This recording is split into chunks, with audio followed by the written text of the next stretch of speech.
Oh, guys, thank you for having jobs. I'm assuming you do. I don't fucking know. You're here. Maybe you robbed somebody. But I was just thinking about that, how long it's been since I've had a job and how I absolutely could not get one right now. Like if I went into a place and gave them my resume, they'd be like, hey, what's with this 13-year gap on here, man? And I'd be like, what's with all those questions, dude? Chill out, you know? I mean, if I had to get a job, I think I would just go for a job where no one knows what the fuck I'm talking about, so I could just make shit up. Because there's a few of those, like the spokesman for an arson investigation. Arson means fire, by the way. I'm seeing a lot of blank faces. And it's amazing. You can see them online. Like, a guy comes out to a podium, and there's a mic, and there's news people around, and it's like a burned down building behind, and he's just like, hey, that shit burned down. And they're like, could you tell us a little more? He's like, what? Like, totally aggravated. What do you want to know? And they go, well, how did it start? And he goes, it was a match. And they go, how do you know? We found it. It, like it's one, there's other matches, and he's like, this one. And they go, how do you know that's the match? Just complicated fire shit, man. You wouldn't understand any of it. Thing is, man, I miss zero part of having a day job. That's the truth. I miss zero part. The only part I still miss is spreading rumors and gossip about people that work there. That's the fucking best. It is. I remember going to work sucks. That's universal. Don't act, I mean, shit. Most of you will have it on Monday. Fucking the alarm goes off and you go, motherfucker.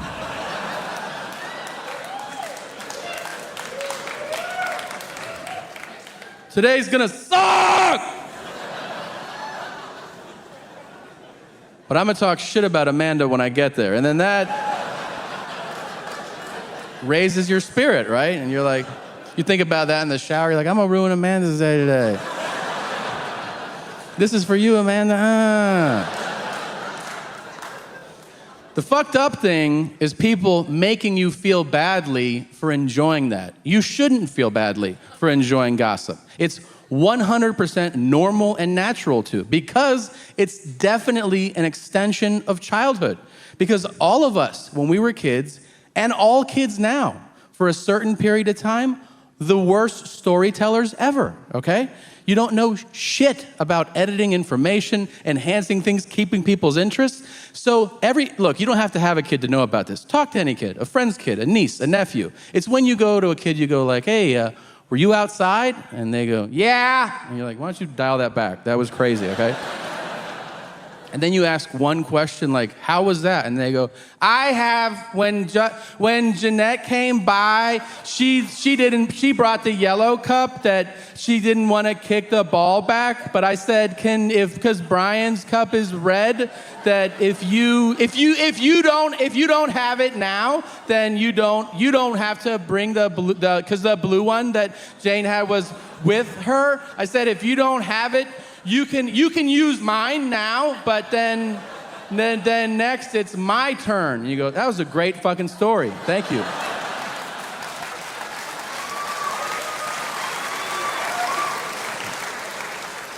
Jesus. And then kids accidentally tell their first good story. They don't mean to. It's an accident. That's why it leaves an impact. Because you go, were you at the park? And they go, yeah. And you go, well, how was that? And they go, I saw Uncle Jeff. He had a lady sitting on his lap, but it wasn't Aunt Maria. And you're like, what?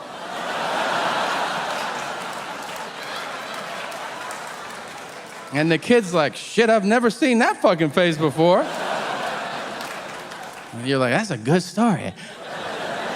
Go find more stories like that. That's burned into your psyche. That's why you go to work, you see your coworker, you're like, hey, I got some juice. And they're like, is it gonna negatively impact somebody's life? Yeah. And they're like, fucking hook that shit up.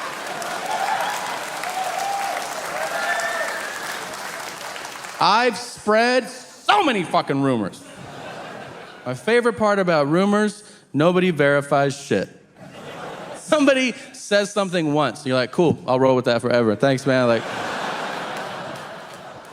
they're like, are you gonna fact check that? And you're like, wow, you said it out loud. I don't have to check anything out. Like, it's now a fact, so whatever.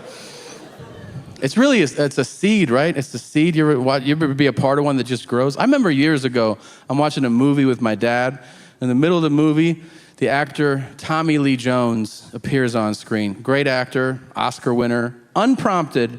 My dad turns to me and he goes, "Did you know he was gay?" And I was like, "No." Yeah. Now, it doesn't matter, and I don't care. But I decided I would tell everyone I ever met for the rest of my life that Tommy Lee Jones is gay. I told a lot of people.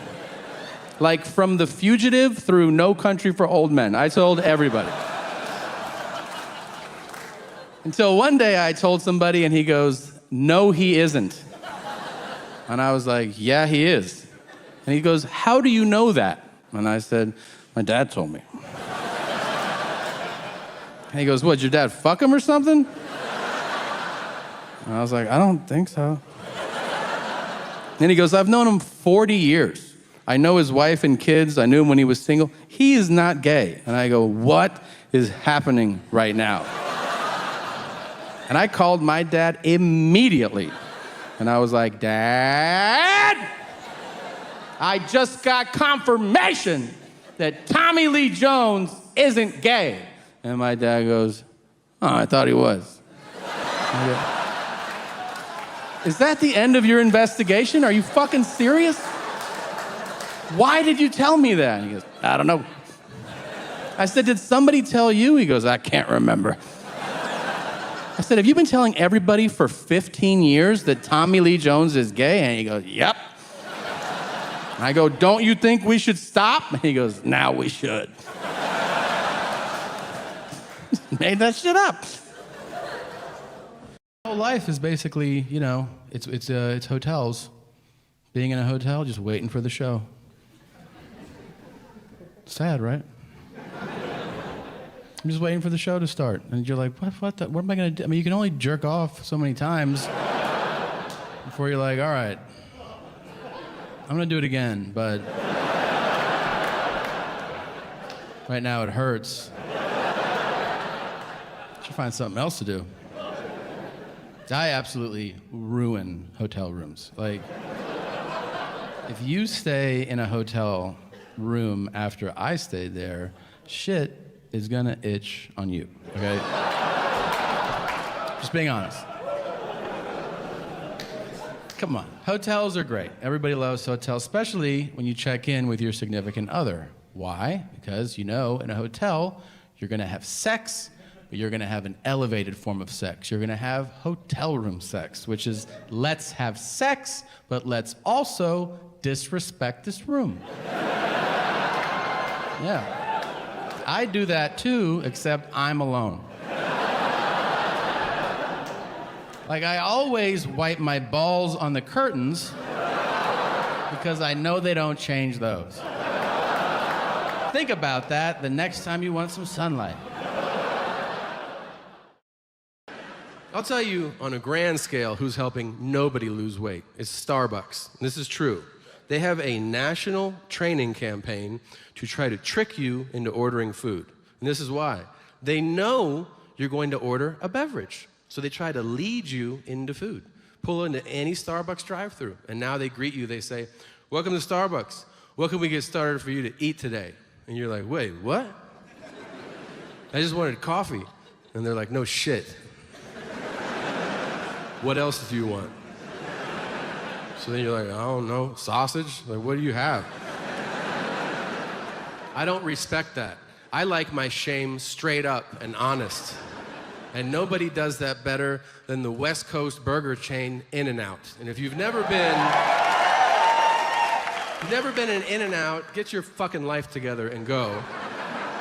And I want you to go simply so you can experience the most shameful and honest question in all of fast food. Because you pull up and you go, I'll have a double, fries and a Coke. And they go, will you be eating in the car?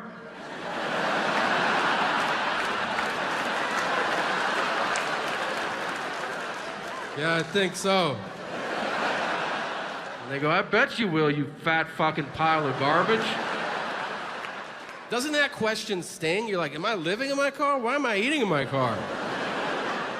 Because if you say no, they give you a bag and they're like, leave with dignity. But if you say yes, it's an open tray and they go, eat out of that, pig.